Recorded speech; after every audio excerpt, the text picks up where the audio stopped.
안녕하세요. 루시나 산부인과 원장 김창훈입니다. 태아는 임신 초기가 지나면 오로지 엄마에 기대어 자라게 됩니다.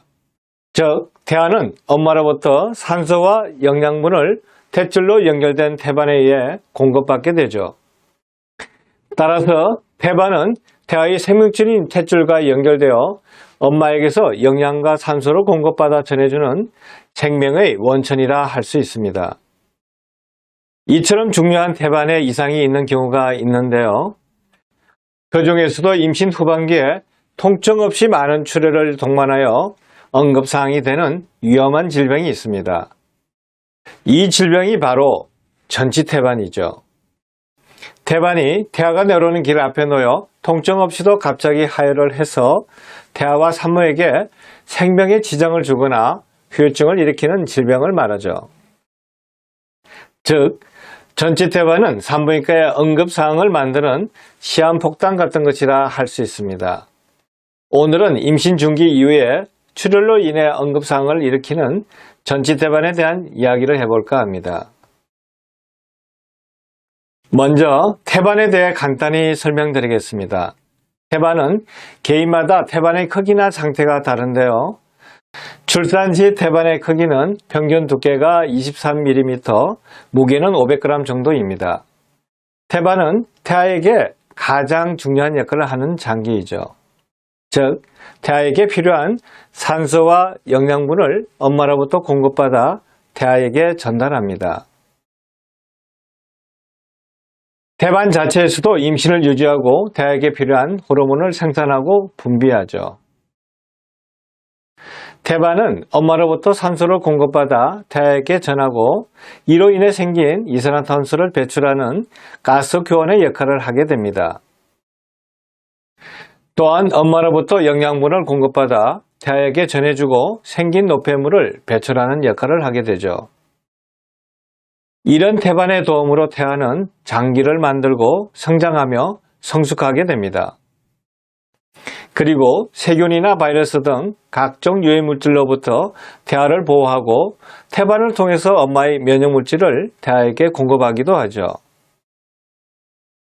따라서 건강한 아기를 분만하기 위해서는 태반 형성과 태반의 위치가 정상적이어야 하는데요. 태반은 자궁의 어느 부위에나 부착할 수 있지만 자궁의 위쪽에 자리 잡아야 합니다. 그런데 태반이 자궁 입구에 근접해 있거나 입구를 완전히 덮고 있는 경우가 있죠. 이를 전치태반이라 합니다.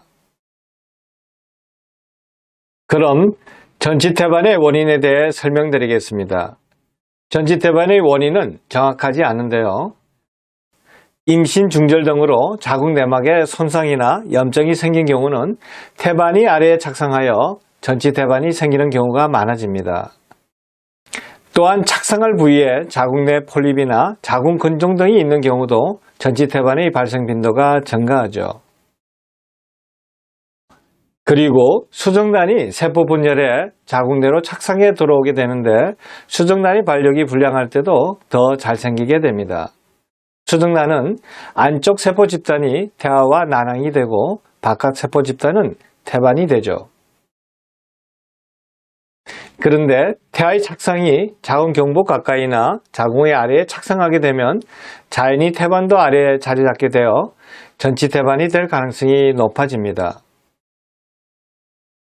이처럼 전치태반을 일으키는 원인이 뚜렷하지 않아 예방하기가 어려운데요. 다만 소파수술이나 자궁 내 염증으로 인해 자궁 내막이 손상되지 않도록 하는 것이 중요합니다. 전치태반은 임신부 전체에서 0.5% 정도로 발생하는데요. 만 35세 이상의 고령 임신부, 다산부, 다태 임신, 흡연을 하는 여성에서는 증가하죠. 그리고 자연유산 및 인공유산 병력이 있는 임신부나 지향절개 분만력이 있는 임신부에서도 전치태반 발생이 증가하는 것으로 알려져 있습니다. 예를 들면 만 35세 임신부에서 전치태반 발생 빈도는 약 2% 정도라고 알려져 있죠.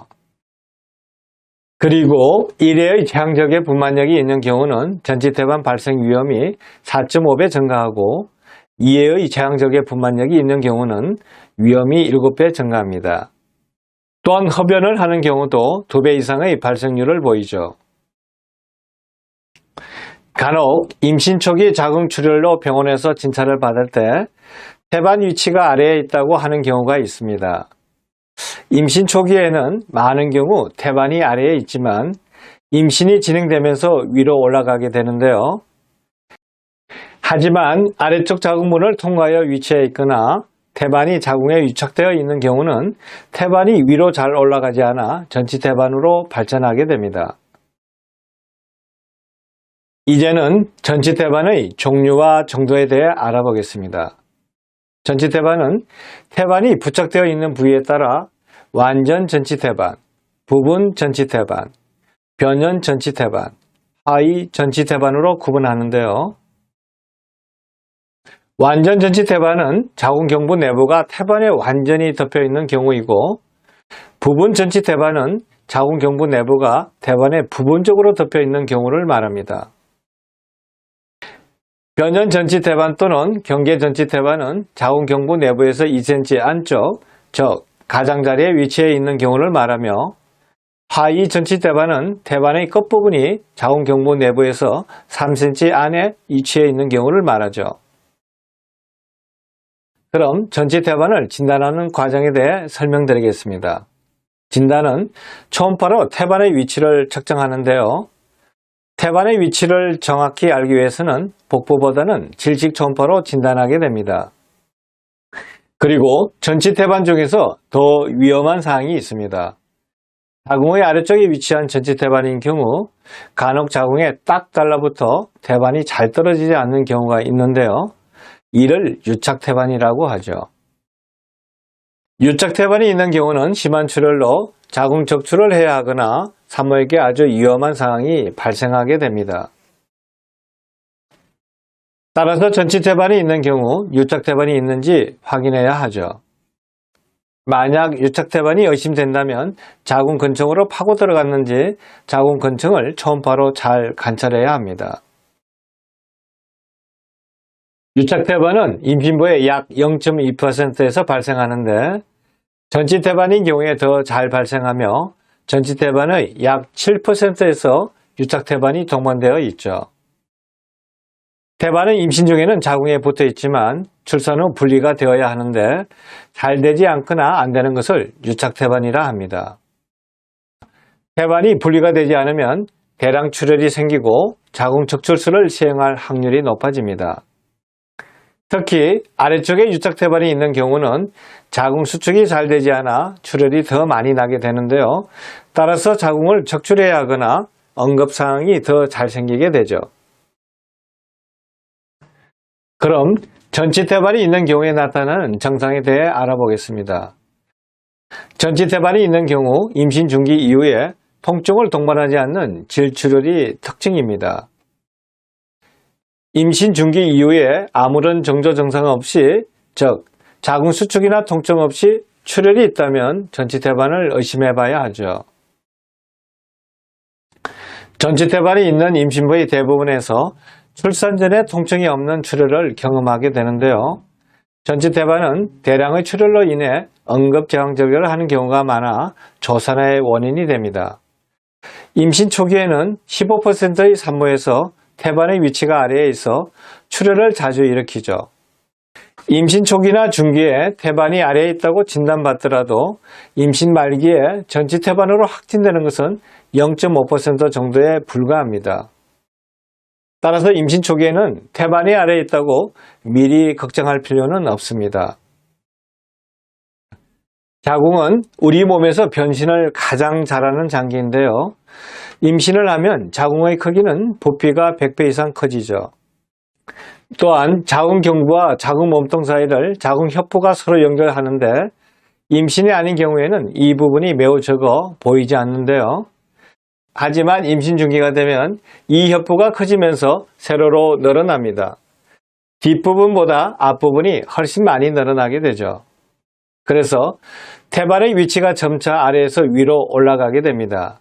이는 태반이 이동하는 것이 아니라 자궁의 협부가 발달하면서 태반을 위로 올라가게 하여 태아가 나오는 길에 방해가 되지 않도록 하죠. 한편 자궁은 임신 중기 이후부터 임신 후기로 갈수록 자궁 아래 부분이 얇아지고 부드러워지는데요. 만약 진통이 오면 자궁문이 열리면서 태아의 앞부분에 부착되어 있던 태반에 자극을 주어 출혈을 일으키게 됩니다. 태반은 혈관이 매우 풍부하여 자극을 받으면 진통 없이도 출혈을 일으키죠. 심한 경우 수돗물을 틀어놓은 것처럼 피가 엄청나게 나와 갑자기 태아나 산모가 사망하거나 또는 쇼크나 응급상황에 빠질 수 있어 항상 주의를 해야 합니다. 특히 임신 후반기 이후에 전치태반에 의한 출혈로 응급상황이 발생할 수 있죠. 태아의 심박동이 떨어지는 태아곤란증이 있거나 출혈이 대량으로 나오면 응급제왕절개를 해야 합니다. 다만 출혈이 아주 심하지 않을 때에는 출혈이 멈추는지 보면서 태아의 분만 시기를 결정하게 되죠. 이때 태아의 폐성숙 여부가 매우 중요한데요. 태아의 폐성숙이 완성되는 34주 이후인지 태아의 체중, 태아의 발육 상태, 출혈의 정도, 태반의 부착 부위에 따라서 보존적 치료나 자연분만 또는 제왕절개술을 결정하게 됩니다. 다음은 전치태반이 있는 산모에서의 주의사항과 치료의 지침에 대해 설명드리겠습니다. 첫째, 절대적 안정을 취합니다. 둘째, 무리한 활동과 성관계를 피합니다. 무리한 활동이나 성행위는 출혈이 심하게 일어나게 할 수 있어 자제해야 하죠. 셋째, 출혈이 심하거나 진통이 있는 경우는 입원 치료를 하게 됩니다. 출혈이 심한 경우나 진통이 있는 경우 입원하여 안정을 취하고 출혈을 멈추게 합니다. 이때 진통이 있다면 자궁숙적 억제제를 사용하게 되죠. 넷째, 되도록 안전을 위해 제왕절개 분만을 합니다. 일반적으로 안전을 위해서 진통 전에 선택적 제왕절개술로 출산을 하는 것이 좋습니다. 하지만 대량 출혈로 인한 응급상황인 경우에는 응급제왕절개 수술을 하죠. 왜냐하면 진통이 오면 대량 출혈이 일어나서 태아가 저산소증에 빠지거나 산모도 위험한 상황에 빠질 수 있기 때문이죠. 다섯째, 유착태반이 의심되는 상태에서 제왕절개 시 대량 출혈에 대비해야 합니다. 유착태반이 있는 경우는 대량 출혈이 있을 수 있어 충분한 혈액을 확보해야 하죠. 오늘은 전치태반에 대해 알아봤는데 어떠셨나요? 임신, 출산은 생명을 탄생시키는 고귀한 과정이지만 그만큼 위험한 상황이나 난관도 많이 있죠. 이러한 일들은 흔하지는 않지만 일어날 수 있는 일이라 생각해야 합니다. 설마 하는 마음보다는 혹시 하는 마음으로 평소에 관심을 갖고 알아두어야 하죠. 그래야 위험한 상황을 만들지 않습니다. 설령 전치태반을 진단받더라도 응급상황에 대한 대비를 잘하면 태아와 산모 모두 건강하게 출산을 할 수 있습니다. 그럼 모든 임신부가 전치태반이 없기를 바라고 전치태반을 진단받더라도 아무 탈 없이 무사히 출산하기를 바랍니다. 그럼 오늘 강의는 여기서 마치겠습니다. 오늘도 행복하세요.